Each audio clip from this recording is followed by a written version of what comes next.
L'autre jour, je t'avais promis que si j'avais 1500 abonnés, d'ailleurs incroyable, merci pour ça, que j'allais te parler de ma pire expérience en tant que manager dans un salon de tatouage. Et d'ailleurs, comme on va dire des dingueries, je te propose qu'on change l'ambiance. Pas mal les effets spéciaux, hein. Je m'entraîne. Pour cette vidéo, ça va être super simple, on va faire ça sous forme de jeu. Je vais te raconter 5 petites anecdotes, il y en aura 4 vraies et une fausse. Ouais, c'est le concept de Mastu, ouais, alors c'est quoi le problème? Ah, ça fait plaisir. D'ailleurs, Mastu, si tu passes par là, ben tu m'appelles quand tu veux, on fait un feat, hein. Envie de me pendre.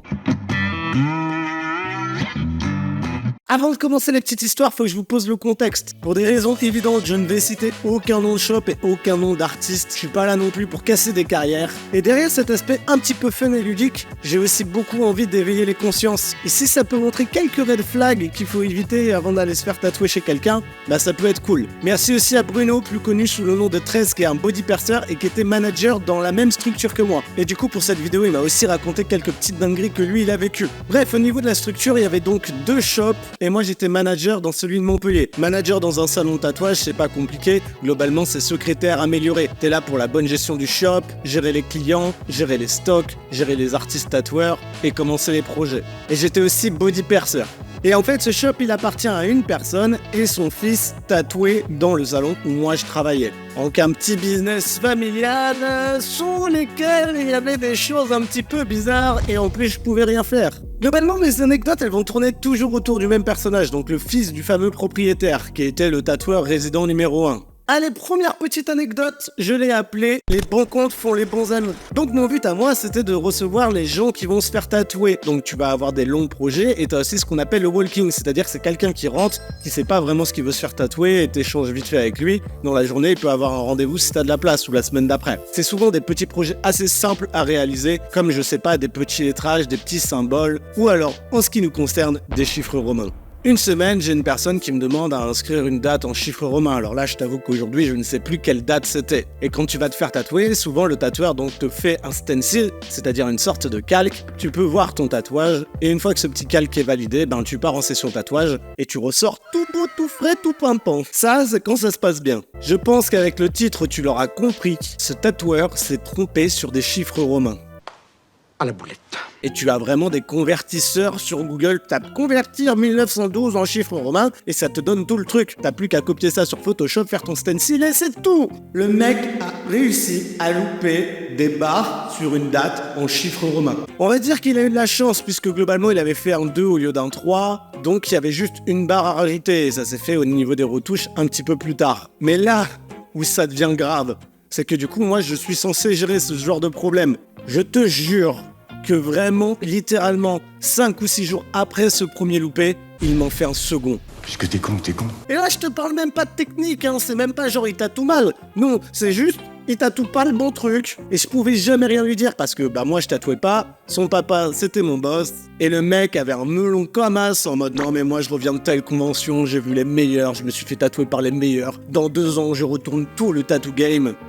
Ça va faire 5 ans que je suis parti de là-bas, j'attends toujours que tu le retournes le tattoo game mon coco. Hein. La deuxième histoire, ça va être un package où il va y avoir plein de petites histoires en une qui tournent autour de...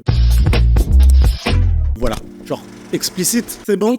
T'as compris? Faut savoir que pour la communication sur ce shop, on avait du coup une page Instagram et un compte Facebook. C'est pas moi qui faisais les publications, juste je lisais les messages, notamment pour récupérer les projets tatou si je devais les organiser. Et combien de fois, que ce soit sur Facebook ou Instagram, tu vois pas que le fils et le père, ils envoyaient leur comment dire? Leur membre. À des futures clientes potentielles. Voilà. Toi, t'es là, tu vas à ton taf, t'es en mode trop bien, je vais checker les mails, je vais checker les messages, voir s'il y a des projets cool pour faire du tatou et tout ça. Et là, tu tombes sur une grosse toutou que t'as pas envie de voir, surtout que c'est celle de ton patron, tu vois, c'est hyper chelou. Puis tu tombes sur la seconde où c'est le mec qui est en train de tatouer à 2 mètres de toi, t'es en mode, mais les frérots! Vous rangez vos affaires et ça s'arrête là. Le fils était notamment un pervers narcissique. Tu prends un gars et t'as le menu maxi best-of de tous les problèmes qui vont. Et lui, c'était clairement ça. Il kiffait tatouer les meufs en petites culottes. La pièce dédiée au tatouage était plus ou moins ouverte. On pouvait la fermer. Lui, il l'a laissée ouverte. Pas de paravent, rien. Et du coup, une meuf qui se faisait tatouer sur les côtes, il la foutait littéralement en petites culottes. Mesdames et messieurs, puisque ça peut arriver aux deux, dès que vous allez chez un tatoueur et que vous allez vous faire tatouer une partie du corps comme les côtes ou autres, et faut que l'artiste vous mette à l'aise et surtout faut qu'il écoute si vous êtes pudique. Vous avez votre mot à dire là-dessus, hein. C'est votre corps et c'est votre image. Et donc, quoi de mieux après le virtuel que le concret, que genre les choses qui se passent dans la vraie vie. Faut savoir que du coup en tant que manager j'étais aussi responsable de l'entretien du shop, que tout soit respecté au niveau de l'hygiène pour que les gens ils passent un bon moment. J'arrivais le matin, c'est moi qui ouvrais littéralement le shop et je faisais le ménage. Et voilà pas qu'un jour, sous le banc de tatouage du mec, qu'est-ce que je retrouve? Un préservatif usagé. Ouais, ça là, plein. Genre le mec il a abandonné ses enfants au milieu du shop. C'est dégueulasse, c'est irrespectueux, c'est immoral, ça m'a marqué et c'était vraiment horrible. Troisième anecdote, je vais appeler ça un fournisseur assez particulier. Notre propriétaire était quelqu'un de, comment dire, grosse pince, gros radon de ses morts. Déjà, faut savoir qu'il arrivait à gruger et déclarer quasiment rien. Du coup, il prenait masse de thunes à la CAF, masse de thunes à Pôle emploi, alors que le gars, il avait 2 tattoo shops qui tournaient du feu de Dieu. Et bizarrement, prendre tout cet argent ne lui suffisait pas. Je possède des thunes. Donc ce qu'il aimait bien faire, c'était un peu enfler les clients. Et c'est là qu'on arrive sur le matériel de piercing. Le matériel de piercing, il faut l'acheter, il faut l'entretenir, il faut le stériliser. Alors moi, je ne faisais pas de stérilisation, c'est 13 dont je vous ai parlé dans l'intro qui le faisait, et il m'a dit que déjà, l'autoclave, donc c'est un espèce de gros micro-ondes stérilisateur, pour vulgariser, il n'était pas déclaré, et surtout, il n'était pas entretenu comme il fallait. De plus, t'es censé avoir une salle dédiée pour la stérilisation, et là, apparemment, c'était pas le cas. On va dire que ça, c'est genre la surface du problème. Comme c'était une grosse pince, il allait acheter les bijoux qui sont stérilisés, les bijoux de première pose, et il allait acheter les bijoux fantaisie qu'on met après une fois que le corps a cicatrisé, sur un site, comment dire, devant les clients, on devait appeler ça AX, pour pas que les gens se doutent qu'en fait c'était genre AliExpress. Le mec achetait des bijoux à 80-90 centimes sur AliExpress et on devait les revendre derrière et c'est aussi ce qu'on implantait du coup dans le corps des gens quoi. On a essayé plein de fois de lui dire de faire changer les choses. Comme on n'était pas assez payés, Bruno et moi on pouvait pas venir avec notre propre matériel. On était obligé d'utiliser le matériel du shop. Et quand on lui demandait les alliages qu'il avait récupérés, genre du titane ou autre, il était incapable de nous dire ce que c'était. J'ai même eu des cas de clients où leurs bijoux ils se sont oxydés genre même pas une semaine. Et le proprio dans le plus grand des calmes il leur disait non mais c'est vous, c'est votre faute, vous avez fait ci, vous avez fait ça, c'est pas nous. Comment ose-t-il ? Quatrième petite anecdote assez rigolote, je sais pas si vous le savez, mais du coup, Paul Mirabel, il vient de Montpellier.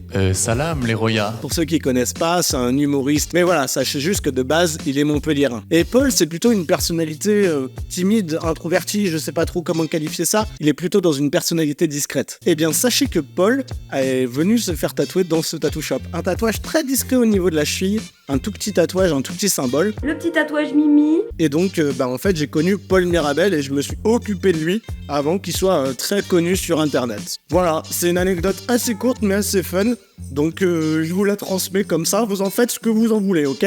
Pour la dernière histoire, j'ai appelé ça tel père, tel fils. Là, on va parler de quelqu'un qui est devenu une très bonne amie à moi en plus. Lolo, si tu regardes cette vidéo, je te fais des bisous. Tatoueur fils revient d'une grosse convention où il s'est fait tatouer par quelqu'un. Et là, il a pris un gros melon parce que voilà, il a tout vu, il a tout fait. Et le melon, pareil. Lolo rentre dans mon tattoo shop pour faire un petit tatouage. De base, elle voulait un petit cover et tout. Et là, il y a le fils qui est sur le canapé en train de nous écouter et qui commence à vouloir s'approprier le projet. J'ai même pas pu l'arrêter. Lolo, elle avait un projet très clair en tête. C'était recouvrir une petite salamandre sur le poignet avec une rune nordique. Et franchement, c'était plutôt simple de réalisation. Alors là, le mec, il part dans une explication où il y aura 4 séances, ça va être un avant-bras complet, etc. Mais ce type a tellement une confiance et une aisance de communication que tu peux vraiment croire que c'est quelqu'un de bien et qu'il est là pour t'aider. Et là, les gars, je vous jure, la catastrophe.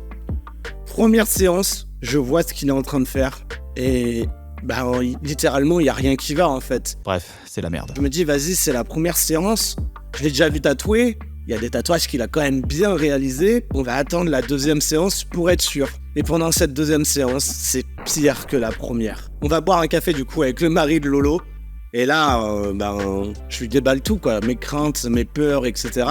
Et quand on revient, une catastrophe. Les traits n'étaient pas droits, c'était piqué beaucoup trop fort. Il avait fait des effets négatifs sur des branches, mais on n'aurait même pas dit des branches. Vraiment, tout ce que vous pouvez imaginer de pire est en train de se passer sur votre bras. Je décide d'arrêter la séance et je décide de prendre Lolo et son mari et qu'on aille boire un verre au bar pour discuter de tout ça. J'essaie de trouver un tatoueur que je connais, qui est assez bon, et surtout assez motivée à reprendre ce projet. Elle me fait assez confiance pour revenir se faire tatouer dans notre tattoo shop. Je vous mets la petite photo là, j'ai la photo. Elle demande à avoir un rendez-vous avec le papa, donc le propriétaire. Une discussion de sourd pendant 1 heure en mode non mais de toute façon ton projet tu savais pas ce que tu voulais faire. Elle a montré les photos de base, ils ont quand même dit bah ça ressemblait quand même vachement à ce que tu voulais alors que pas du tout, mais genre pas du tout. Et pour la petite anecdote supplémentaire, j'étais témoin au mariage de Lolo. Alors voilà, ces petites anecdotes sont maintenant terminées. Je te laisse mettre maintenant en commentaire laquelle tu penses qui est fausse. Et avant que je te le dise, si t'as aimé la vidéo, tu mets ton meilleur like, tu lâches ton abonnement et tu partages cette chaîne. Tu peux aussi rejoindre mes autres réseaux sociaux, TikTok et Instagram. Je fais d'autres trucs là-bas et c'est super cool. Et l'anecdote fausse, c'était celle qui concernait Paul Mirabel. Merci. Merci énormément d'être de plus en plus nombreux sur cette chaîne, merci pour tout. Comme vous avez pu le voir, on décale aussi de la sortie au dimanche 17h45, puisque vous êtes plus nombreux, d'après YouTube, à regarder les vidéos ce jour-là. Allez, des bisous.